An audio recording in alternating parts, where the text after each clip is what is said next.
ہمارے نوجوان ساتھی انہوں نے مجھ سے 1 مہینہ پہلے وقت دیا تھا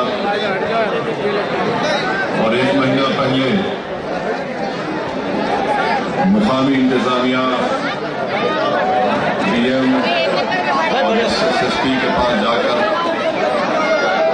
اجازت کے لیے درخواست پیش کر دی تھی